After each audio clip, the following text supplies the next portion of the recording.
આધુનિક યુગમાં જ્યાં ટેકનોલોજીએ આપણા જીવનના દરેક પાસાને સ્પર્શ કર્યો છે, ત્યાં બાળકોના વેકેશનનો સમય પણ મોબાઈલ ફોન અને ડિજિટલ ઉપકરણોની સ્ક્રીન પર જ પસાર થતો જોવા મળે છે.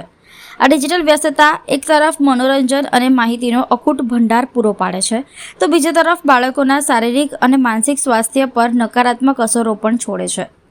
આંખો પર તાણ, શારીરિક નિષ્ક્રિયતા અને સામાજિક કૌશલ્યોના અભાવ જેવી સમસ્યાઓ આજે સામાન્ય બની ગઈ છે. એક સમય હતો જ્યારે મોબાઈલ, લેપટોપ કે અન્ય કોઈ ડિજિટલ મનોરંજનના સાધનો ઉપલબ્ધ ન હતા. તે સમયે બાળકો ગલીમાં, ખેતરોમાં કે ખુલ્લા મેદાનોમાં ગિલ્લી દંડા, ખોખો, લખોટીઓ, કબડ્ડી જેવી પરંપરાગત રમતો રમવામાં મશગુલ હતા. આ રમતો માત્ર સમય પસાર કરવાનું સાધન નહોતું, પરંતુ તે શારીરિક કસરત, સામાજિક સંવાદ અને માનસિક ચપળતાનો ઉત્તમ સ્ત્રોત હતી. આ રમતો દ્વારા બાળકોનું શરીર સ્વસ્થ અને મજબૂત બનતું, સહકારની ભાવના કેળવાતી અને જીવનના પાઠો પણ શીખવા મળતા.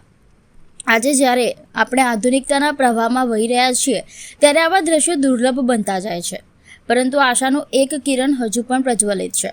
તાજેતરમાં કરજણ તાલુકાના કંથારિયા ગામે એક અદ્ભુત અને પ્રેરણાદાયક દ્રશ્ય જોવા મળ્યું. વેકેશનના સમયમાં જ્યાં મોટાભાગના બાળકો ડિજિટલ દુનિયામાં ખોવાયેલા હોય છે, ત્યાં કંથારિયાના બાળકો ગેડી દડાની રમત રમતા જોવા મળ્યા. આ દ્રશ્ય એ વાતો પુરાવો છે કે પરંપરાગત રમતોનું આકર્ષણ હજુ પણ જીવંત છે, અને જો યોગ્ય વાતાવરણ મળે તો બાળક તેને ઉત્સાહભેર અપનાવી શકે છે. કંથારિયા ગામના બાળકોએ આપણને એક મહત્વપૂર્ણ સંદેશો આપ્યો છે.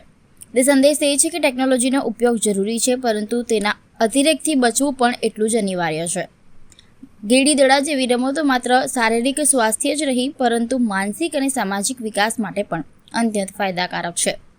કંથારિયા ગામનું આ દ્રશ્ય એક નાનકડું ઉદાહરણ છે, પરંતુ તે એક મોટી પરિવર્તનની શરૂઆત બની શકે છે. જો આપણે આપણા બાળકોને સ્વસ્થ, સક્રિય અને સામાજિક રીતે સક્ષમ જોવા માંગતા હોઈએ, તો આપણે તેમને આપણા ભૂતકાળની સમૃદ્ધ રમતગમતની પરંપરાઓ સાથે ફરીથી જોડવા પડશે. ચાલો આપણે સૌ સાથે મળીને આ દિશામાં પ્રયાસ કરીએ અને આપણા બાળકોના ભવિષ્યને વધુ ઉજ્જવળ બનાવીએ, જ્યાં ટેકનોલોજી અને પરંપરાગત રમતો બંનેનું સુમેળભર્યું સહ અસ્તિત્વ હોય.